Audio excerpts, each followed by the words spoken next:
ஒரு பக்கம் சட்டமன்றத்திலேயே அமைச்சர் பிடிஆர் பழனிவேல் தியாகராஜன் சொல்றாரு, என்னிடம் நிதியும் இல்லை அதிகாரமும் இல்லை, அது இருக்கக்கூடிய இடத்துல நீங்க கேளுங்கன்னு சொல்லிட்டு வெளிப்படையாக ஒரு அமைச்சர் என்னிடம் அதிகாரம் இல்லைன்னு சட்டமன்றத்துல ஃப்ளோர்ல டிக்ளேர் பண்றார். இன்னொரு பக்கம் இவர் அதிகாரத்தை பயன்படுத்தி இன்ஃப்ளூயன்ஸ் பண்றாரு அப்படிங்கிற ஒரு சார்ஜ் மேல. ஆனா 2 பேருமே திமுக அமைச்சர்கள், 2 பேருமே ஸ்டாலின் அவர்கள் கீழே அமைச்சராக தொடர்கிறாங்க. ஸோ எப்படி இந்த அப்ரோச்சே மாறுது? அப்போ யாரோட பிளெஸிங்ஸ் யாருக்கு இருக்குன்றது நீங்க புரிஞ்சுக்கங்க. பிடிஆர் பழனிவேல் தியாகராஜன்றது பாரம்பரியமிக்க ஒரு குடும்பத்தை சேர்ந்தவர். அவர் ஒரே ஒரு டெலிஃபோன் உரையாடலில் இத்தனை ரூபா இத்தனை கோடி சம்பாதிச்சிட்டாங்க 2 ஃபேமிலின்னு சொன்னதுக்கு, அதான் பல தடவை சொல்லியிருக்கேன், அந்த ஆடியோ தப்பு பொய்ன்னு சொன்னால் அவர் மேலே ஆக்ஷன் எடுக்கக்கூடாது. ஆடியோ உண்மைன்னு சொல்லியிருந்தீங்கன்னா அவர் மேலே எப்படி ஆக்ஷன் எடுக்கலாம்?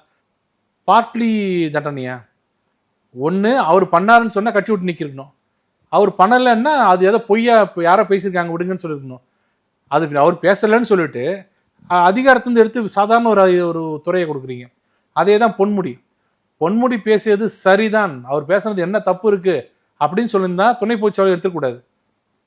அவர் பேசுனது தப்புன்னு சொல்லியிருந்தா மந்திரி விட்டு நிற்கணும். இது என்னது? அதுவும் வச்சுக்கிட்டு இதுவும் வச்சுட்டு கொஞ்சம் லைட்டா பார்ட்டா பனிஷ்மெண்ட் கொடுக்கறது. அமைச்சராகி உள்ள போறாரு, அவர் கஸ்டடியே தப்புங்கிறாங்க, ஹேபியஸ் கார்பஸ் ஃபைல் பண்றாங்க, ஆப்ரேஷன்றாங்க, இல்லாத கூத்தலாம் பண்றாங்க, ஆனா அவர் அமைச்சரா தொடர்றாரு.